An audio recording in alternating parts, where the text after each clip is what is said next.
Hello everyone, welcome back to our YouTube channel forward studies. My name is Ankit Neela Singh और आपके concern को देखते हुए हमारा चैनल फॉरवर्ड स्टडीज़ जो है आपके लिए एक बेहतरीन तोहफा लेकर आया है।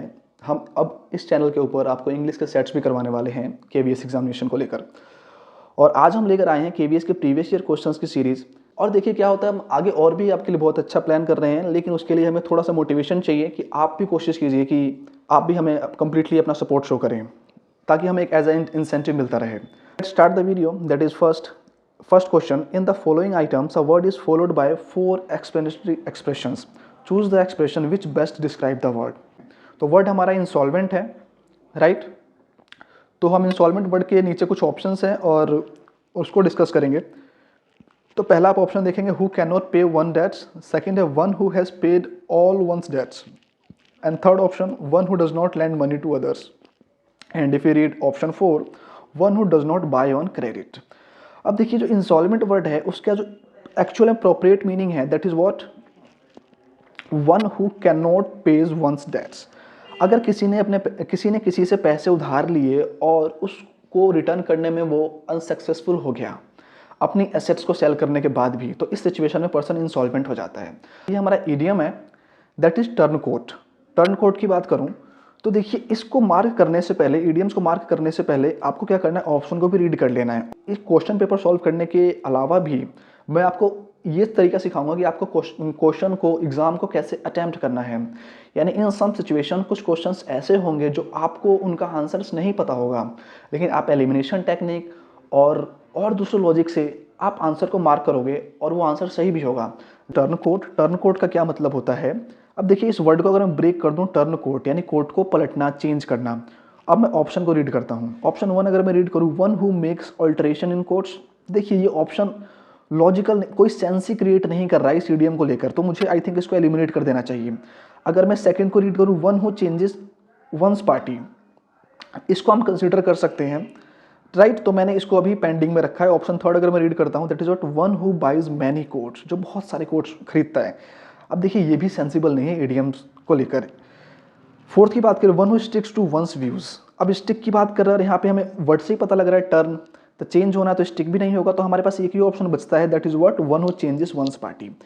तो यही हमारा सही आंसर है। और टर्न कोट इडियम है जिसका मतलब क्या होता है कि ऐसा व्यक्ति जो लगातार अपने विचारों को या कोई पार्टी को बदलता जा रहा है, that is what turncoat, change करता रहता है। In fourth question, I can read, in each of the following sentence, improve the underlined part with the help of given options. तो ये क्वेश्चन है आपका, the population of London is greater than any other city in England.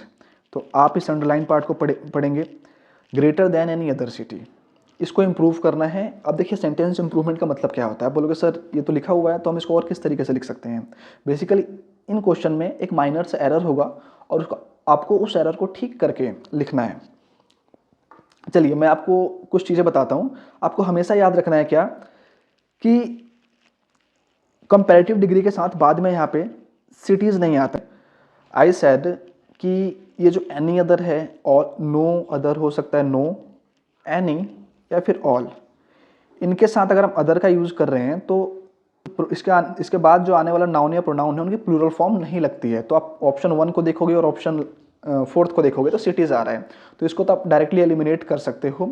और फिर दो option मेरे पास बचते हैं, greater than that of any other city and option third, greater than every other city. इनको हम डिस्कस करेंगे और फिर हम देखते हैं कि इनमें से कौन सा ऑप्शन सही है। आप क्वेश्चन को फिर से रीड कीजिए, the population of London is greater than any other city in the England. अब देखिए किस चीज़ का कंपेरिजन है। कंपैरिजन जो है बेसिकली पॉपुलेशन का है या लंदन का है। अब बोलोगे सर पॉपुलेशन का कंपैरिजन किया जा रहा है, और किससे किया जा रहा है? ऑब्वियसली पॉपुलेशन का कंपैरिजन दूसरे शहर के पॉपुलेशन से किया जाएगा। ऐसा तो हो नहीं सकता कि पॉपुलेशन का कंपैरिजन हम किसी और शहर से कर दें, नॉट पॉसिबल। आपको एक बात याद रखनी है कि कंपैरिजन जो है दो लोगों में होता है मिनिमम, और दो लोगों में जब कंपैरिजन होता है तो हम किसका यूज करते हैं? कंपैरेटिव डिग्री का, राइट? तो उसमें आपको एक चीज ध्यान रखनी पड़ेगी कि सिमिलर चीजों के बीच में ही कंपैरिजन किया जाता है। आप ऐसा नहीं कर सकते कि मैं ये बोलूं कि मेरे शूज उसकी शर्ट से अच्छे लग रहे हैं, इट इज़ नॉट पॉसिबल। मैं अपने शूज़ का कंपैरिजन सामने वाले के शूज़ से कर सकता हूँ, अपने फेस का कंपैरिजन सामने वाले के फेस से कर सकता हूँ, फ़ोन का कंपैरिजन फ़ोन से किया जाएगा। यानी कि कंपैरिजन जो होता है सिमिलर थिंग्स का होता है। तो आप यहाँ पे ये चीज़ रीड कर रहे हैं कि पॉपुलेशन का कंपैरिजन किया जा रहा है और फिर किससे किया जाएगा? ऑब्वियसली दूसरे शहर के पॉपुलेशन से किया जाएगा, राइट। लेकिन स्टेटमेंट आप पढ़ के ये देखोगे कि सामने एनी अदर सिटी यानी सिटीज से कंपैरिजन किया जा रहा है, तो ये ऑब्वियसली एरर है। तो आप देखोगे ऑप्शन सेकंड रीड करो, greater than that of any other city, यानी कि the population of London is greater than that of any other city, यानी लंदन का पॉपुलेशन जो है वो इंग्लैंड के दूसरे शहरों से काफ़ी ज़्यादा है। तो option second is correct answer. Option third को भी डिस्कस कर लेते हैं कि सर ये कैसे गलत हो सकता है। तो greater than every other city, तो देखिए अदर के साथ एवरी का यूज़ ग्रामर में नहीं किया जाता है। सो दैट्स वाई ऑप्शन 3 को भी आप एलिमिनेट कर दोगे। तो ऐसा कोई स्टूडेंट जिसको बस ये एलिमिनेशन आती है और इसके बारे में इतनी नॉलेज नहीं है तो भी इसको मार्क कर सकता है। लेकिन आपको पता चला क्यों ये सही है, क्योंकि हमने पॉपुलेशन का कंपैरिजन किससे कर रहे थे, यहाँ पे सिटी के साथ कर रहे थे, लेकिन हमें किससे करना था, उस दूसरे शहर के सिटी से। सो दैट्स वाई यहाँ पे दैट ऑफ का यूज़ किया गया है। अगर यहाँ पे प्लूरल होता, लेकिन प्लूरल तो पॉसिबल नहीं होता कि कंपैरेटिव में, अगर इन केस मान लीजिए कि कोई और स्टेटमेंट होती है और वहाँ पे ऐसे प्लूरल होता है और फिर आप हम ऐसे करते हैं तो क्या, तो दोज ऑफ आता है उस केस में। ऐसा क्वेश्चन आगे आएगा, उसके बारे में आपको बताऊंगा। अभी आपको सिर्फ इस क्वेश्चन को समझना था। इसमें देखिए, इसमें भी इंप्रूव करना है आपको स्टेटमेंट को। You did not know how he will react, right. अब आप एक्सप्रेशन को पढ़ के आप मुझे ये बताओ कि आपको क्या लग रहा है, ये स्टेटमेंट ऐसा नहीं है जो पास्ट को एक्सप्रेस कर रही है, यस और नो। जब कोई चीज़ पास्ट को एक्सप्रेस कर रही है तो उसके अंदर जो फ्यूचर को डिनोट करने के लिए विल होता है वो चेंज हो जाता है, किसमें, वुड में चेंज हो जाता है। जैसे कि मैं ऐसे बोलूं, आपने पूछा कि सर आपने अपने फ्रेंड को पार्टी में क्यों नहीं बुलाया, तो मैंने ये बोला मुझे लगा शायद वो बिजी होगा।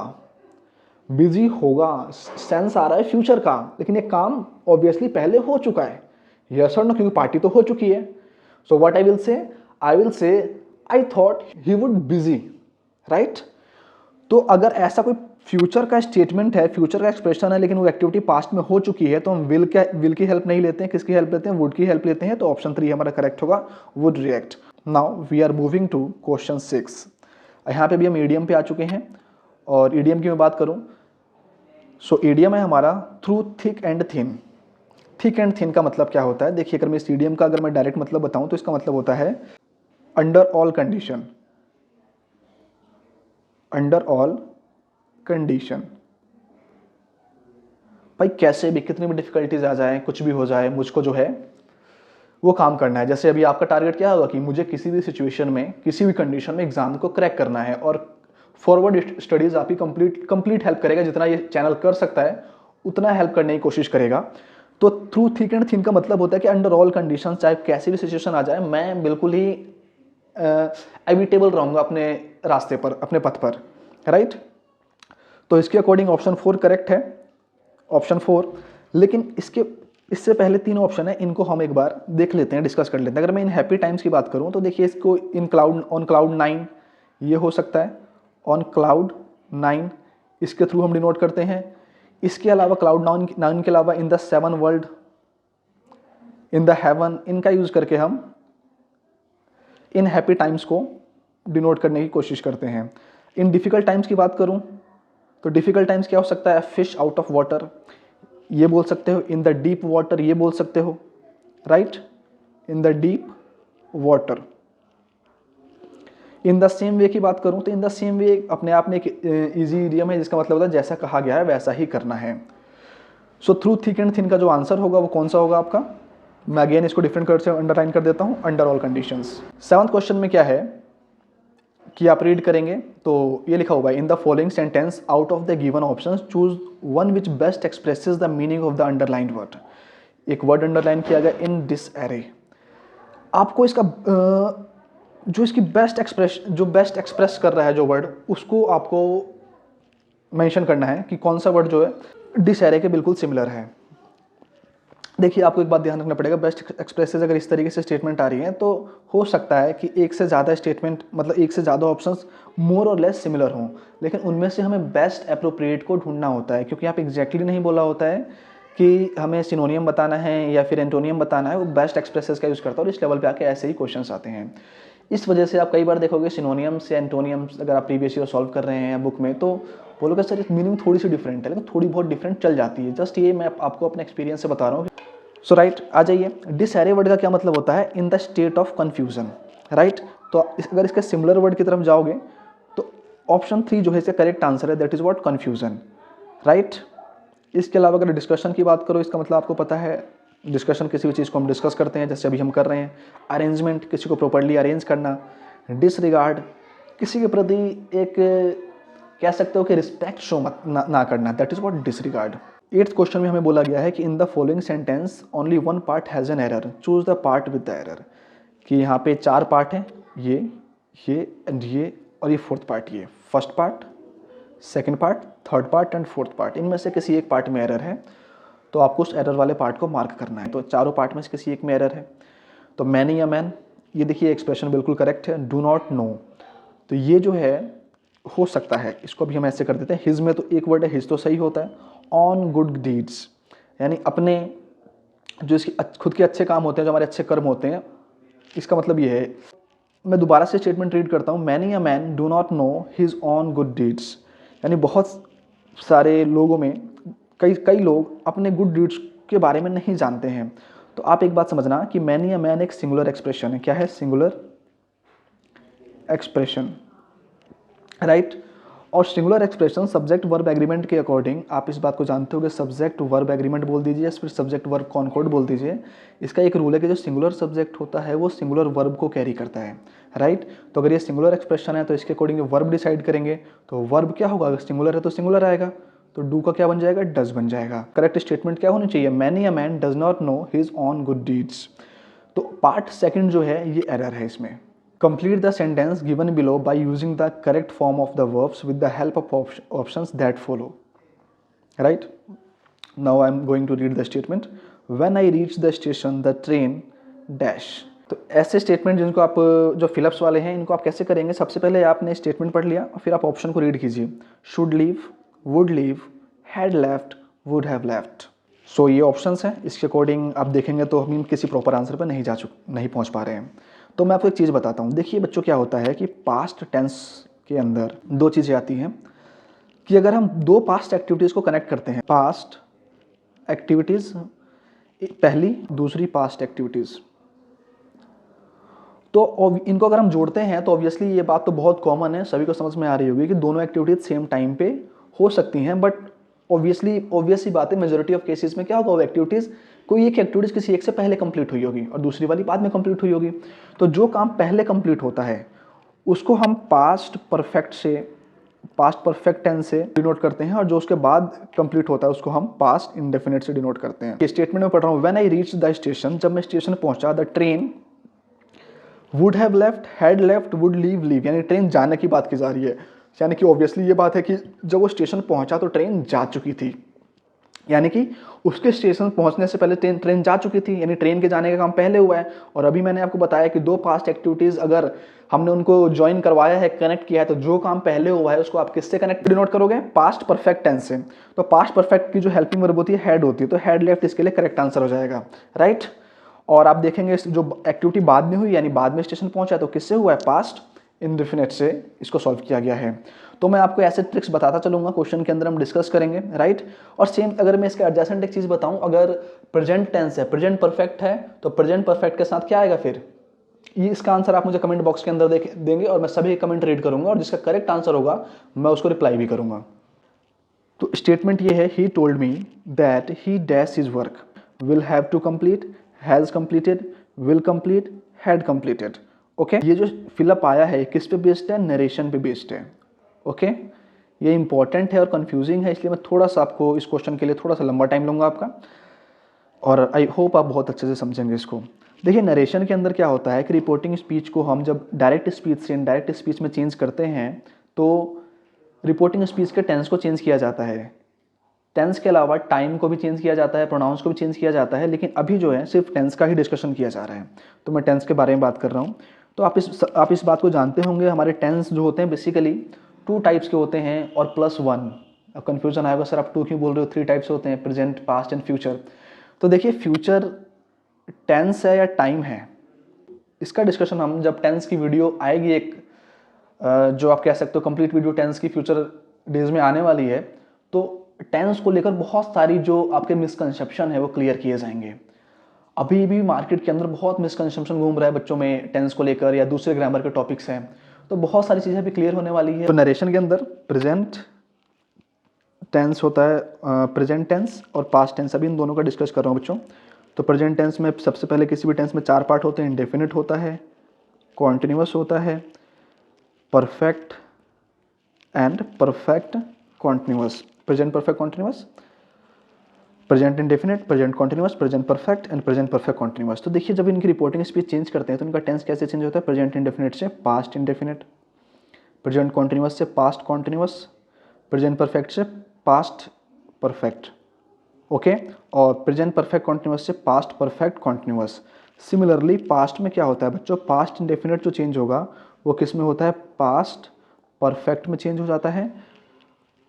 पास्ट कॉन्टिन्यूअस जो चेंज होता है बच्चों वो किस में चेंज हो जाएगा, पास्ट परफेक्ट कॉन्टिन्यूअस में, राइट। और फिर बात आती है कि सर पास्ट परफेक्ट किस में चेंज होगा, और पास्ट परफेक्ट कॉन्टिन्यूअस किस में चेंज होगा। तो ये कोई इनमें चेंज नहीं होता है। विल जो चेंज होता है वुड में चेंज होता है, मे माइट में होता है, लेकिन इतनी इन्फॉर्मेशन सफिशिएंट है इस क्वेश्चन को सॉल्व करने के लिए, राइट।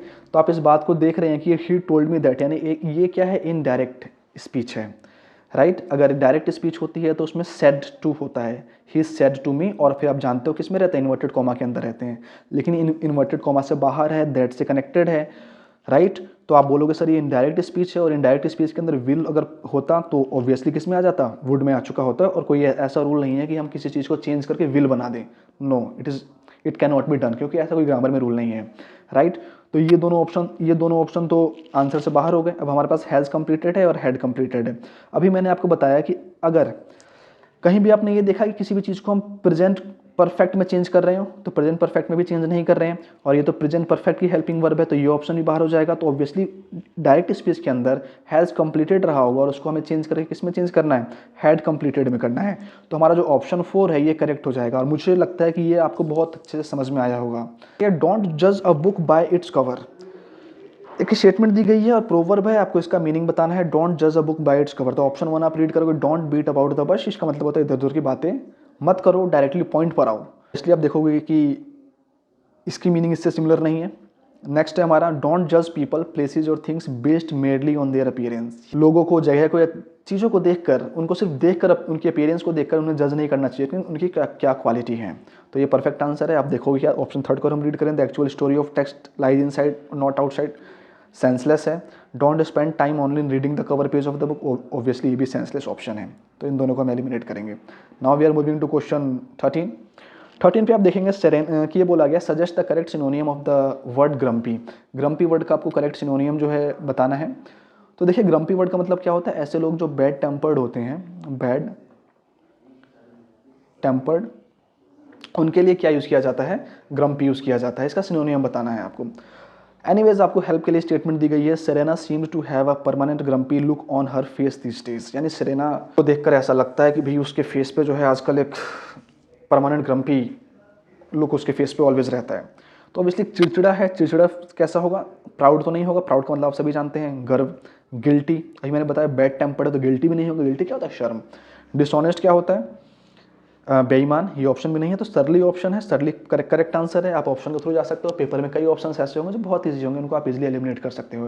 लेकिन सरली भी एक ऐसा वर्ड है जिसका मतलब क्या होता है, ज़्यादा गुस्सा आना। 14 की बात करें तो fill up the blank with appropriate preposition, इसमें प्रीपोजिशन का यूज़ करना है। स्टेटमेंट पढ़ते हैं, mister Kamal Verma remarks are tantamount dash grave insult, right. देखिए 2 वर्ड होते हैं, एक पैरामाउंट होता है, पैरामाउंट, और दूसरा होता है क्या, टेंटामाउंट। बच्चों पैरामाउंट क्या होता है, किसी भी चीज़ का एपेक्स, राइट। एपेक्स मतलब ऊंचाई, सुपीरियर, किसी भी चीज़ किसी फील्ड में सुपरमेसी, आप बोलते हो दैट इज व्हाट पैरामाउंट। टेंटामाउंट की बात करें तो इसका आप कह सकते हो कि इसका मतलब क्या था, इक्वल। तो सबसे पहले जो वर्ड टेंटामाउंट है इसका मतलब आपको पता चला इक्वल, और टेंटामाउंट जो अपने साथ जो प्रीपोजिशन कैरी करता है, इसके साथ एक फिक्स प्रीपोजिशन चलती है, that is what, to preposition के साथ फिक्स है। तो मैं आपको फिक्स प्रीपोजिशन भी याद करवाऊंगा कमिंग क्लासेज में। तो फिलहाल इसका आंसर क्या हो जाएगा, टू हो जाएगा, क्योंकि टेंटामाउंट के साथ हमेशा क्या यूज़ किया जाता है, टू यूज़ किया जाता है।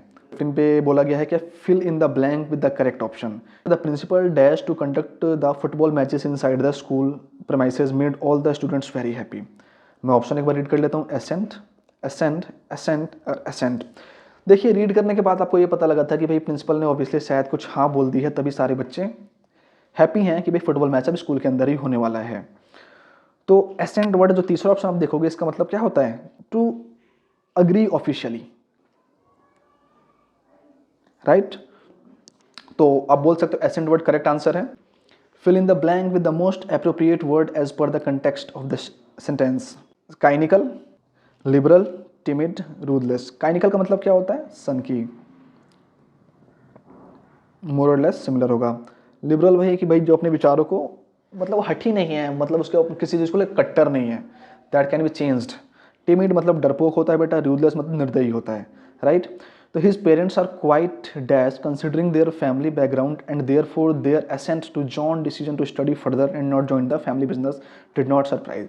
कि भाई उसके पेरेंट जो है क्वाइट क्या है? सनकी है? नहीं यार, सनकी होते तो ऐसा क्यों करते हैं। रूथलेस है? निर्दयी है? निर्दयी होते तो भाई बोलते हमारे साथ ही काम करो, राइट।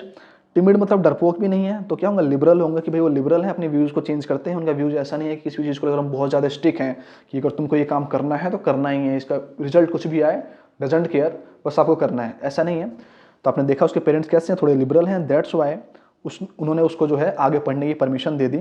आर्टिकल बेस्ड क्वेश्चन है, that is what Shillong is known as an a the Scotland of the east. देखिए सबसे पहले मेरे प्यारे बच्चों, आपको इस बात को समझना पड़ेगा कि एन का यूज़ कहाँ पे होता है और ए का यूज़ कहाँ पे होता है। आप जानते हो ये दोनों आर्टिकल है, और एक तीसरा आर्टिकल है हमारा सबसे बड़ा भैया क्या है? द है।